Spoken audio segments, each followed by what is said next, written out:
Well, hello there, folks. I had hoped to do the second one of these, chapter 11, also from the lovely campground.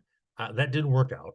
So, welcome to my home away from home. This is my hotel room, which has sort of been like my apartment for the past 5 years, as I have worked a quote unquote temporary job at a hospital in the Northwest Indiana suburbs of Chicago. Something which has been a great job coming to an end at the end of this semester, and I will be working from home afterwards, and so will be an on-campus student. So hopefully we'll be able to meet some of you over time and get to know you. I want to look now at chapter 11. I'm going to try to go a little slower. Yesterday was the first time that I had done this, and I wonder if sometimes I got a little quick. This is a good place to practice. Numbers are not an extensive exercise in the workbook. And so I'll introduce this by saying numbers, for me, I still have to find myself sometimes going back to Pratico and Van Pelt myself, just to kind of make sure, all right, which ones can change quite a bit, which ones don't. Generally, which ones, how do they look when they're ordinal numbers versus how are they cardinal numbers? Let's see, what does 100 and 200 and 10 and 20? So don't panic. I think the basic recommendation I have for you, and Susanna will give you her thoughts of what's most important. But what I try to do is have a memory of numbers 1 through 10, and then try to form them from that point on to know the word for 100, right? And to LF for 1,000. And then just kind of, if you will, we'll kind of work through just kind of decipher the main numbers, because when they've got a hey, when they've got a yod in the middle of there. Now, the one thing I would recommend that has got me several times in the last couple of years, remember, Shamayim with a mem is heaven. Shanayim with a nun is two. And so Shanayim could be Shatayim, which is in the masculine, the feminine, and then Shane and Shate.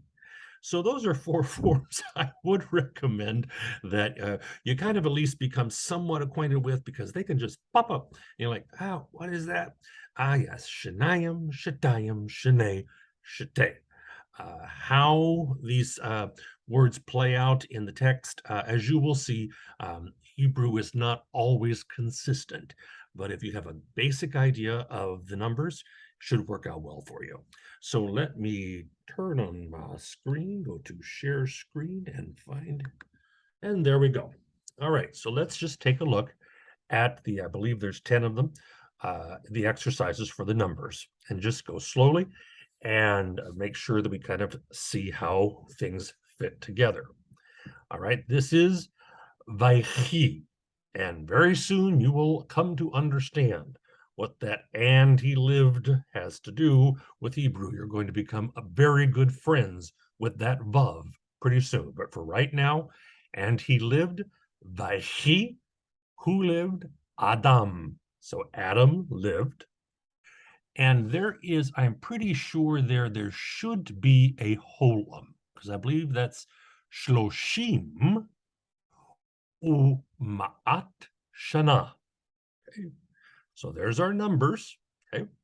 Shloshim, shlosh, 3. So shloshim, 30. Here we have usually ma'at, and that is comes now because of changes in forms, but that's 100. And remember, the shurik is one of the ways the vav changes. It says shurik, changes for mem, changes for shin. There's another time it changes. And so this is just a normal vav and then shana, year. And remember, you will see this when you start reading Hebrew and doing sentences and doing exegesis. Numbers oftentimes with year, shana, day, yom, as I believe king, melech, and shekel shekel. Oftentimes the nouns themselves are in the singular, but you translate them as plural. So we have shoshim, that's 30, and 100. Okay, so 130 years. So Adam lived 130 years, and that's what it was here. Number 2, Vahishet, Vahishet, which is Seth, Chamesh Shanim U Ma'at Shana. Okay, now Chamesh, all its various forms, 5. Notice here we actually have the plural of Shana.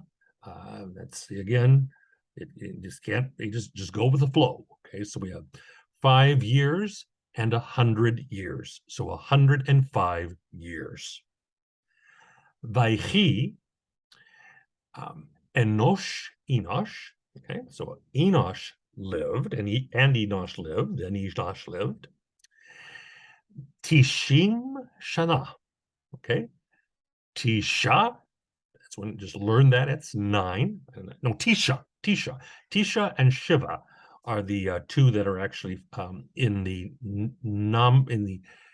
masculine singular form, are actually spoken and with the stress on the first syllable. So, but here it's Tishim, and that would be 90, because that plural ending makes it 90. So Enosh lived 90 years.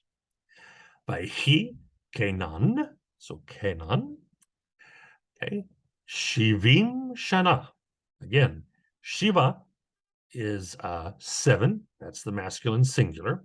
And if you've ever heard in the Jewish tradition, after people die, the family will usually, especially in conservative and definitely in Orthodox families, sit Shiva.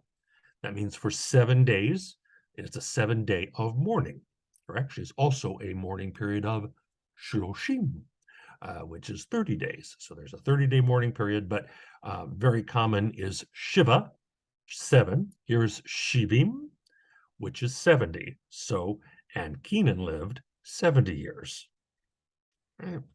Yeah, let's go down here a little bit. Okay, we got, there we go. So let's go to number 5. Vaihi Mahalalel, okay.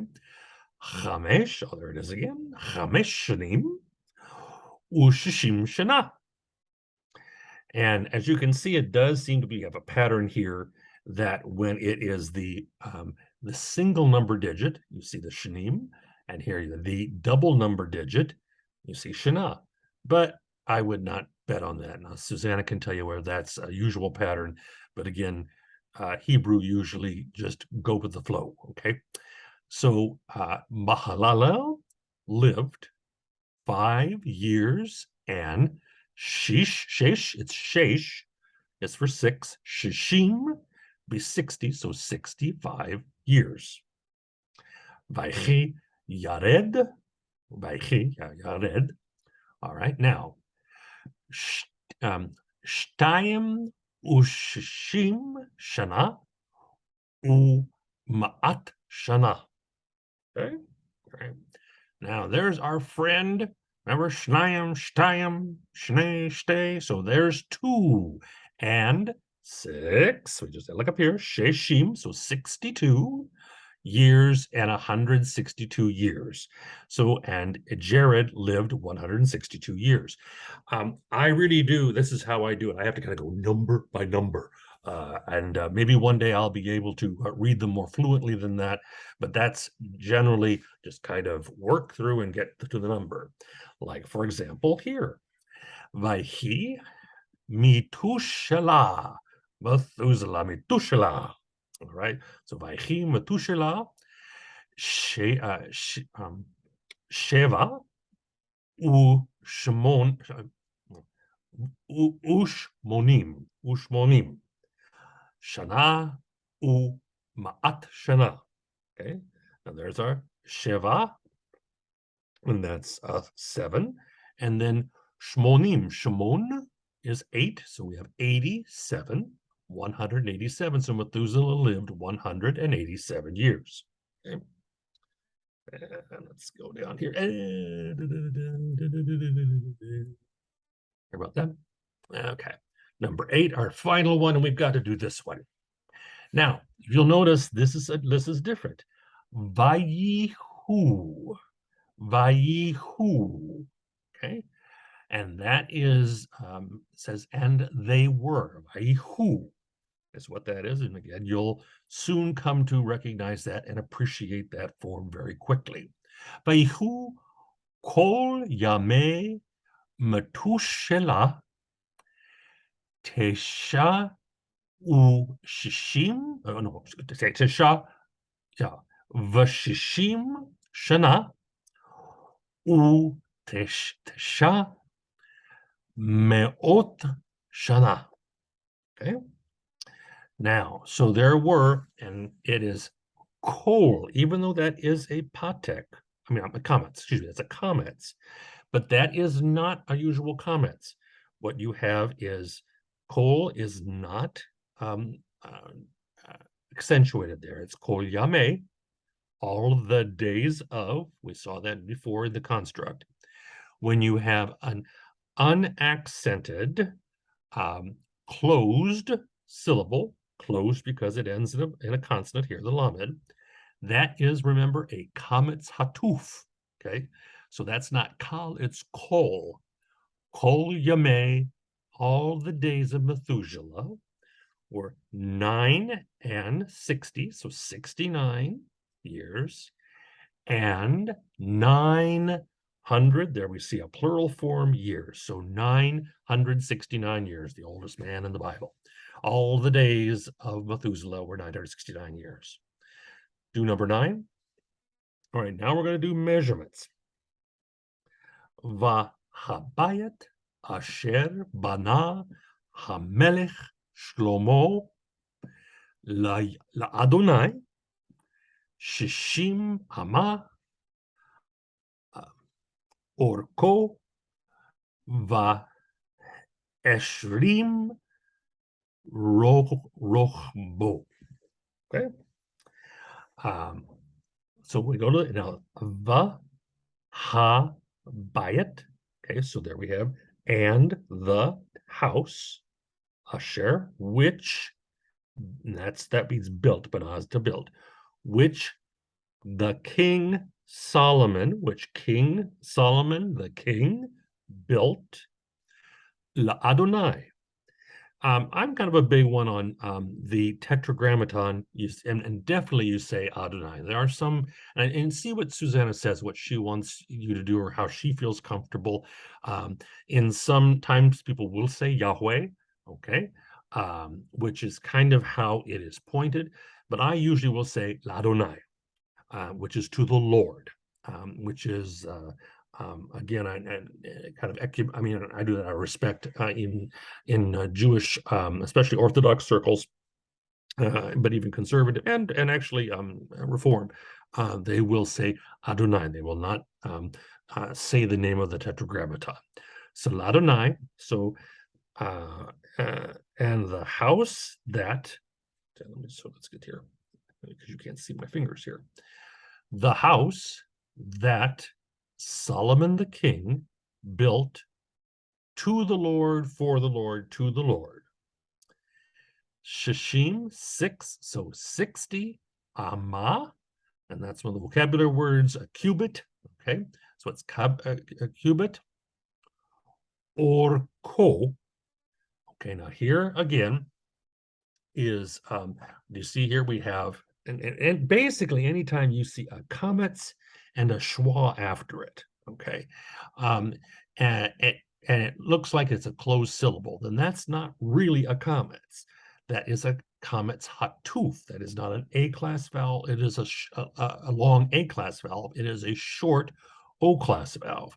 Now, pretty soon you're going to be seeing a little, they put that, I think it's the method. Susanna will get me if I'm wrong. There's a little line, see, like almost like the little line right there. Okay, now when that is there, then that means, okay, yeah, this is a comments. Okay, and if that's a comments, then it would be aru, because again, comments is a long vowel. And usually a schwa after a long vowel is pronounced. But since this is not a kametz, but a kametz hatuf, this is a silent schwa. So we have ar ko, okay? And excuse me. And sorry about that. And so that is so our ko is so it is 60 cubits is its length. Okay, because its length was 60 cubits. Okay. Va eshrim rachbo. Same thing. See here. So eshrim, esher is what? 10. And remember, esherim is not 100, it is 20. So and its width, okay, 20. Okay. And again, there we have rochbo. Okay. So I think that's rochav, as I recall, is a width. So let's do one last one here. 10. Okay. Here's a little fun part. Amatayim vachetzi orka va'ama vachetzi rochba. Okay. Now, ama, remember that ama back here? That's cubit. But what is this? A final hey. When there's an ending put on, we'll switch to a tav. And then this is the dual ending, amatayim. So that's 2 cubits. That's why it says 2 cubits here. Amatayim v'chitzi and a half. 2.5. Okay.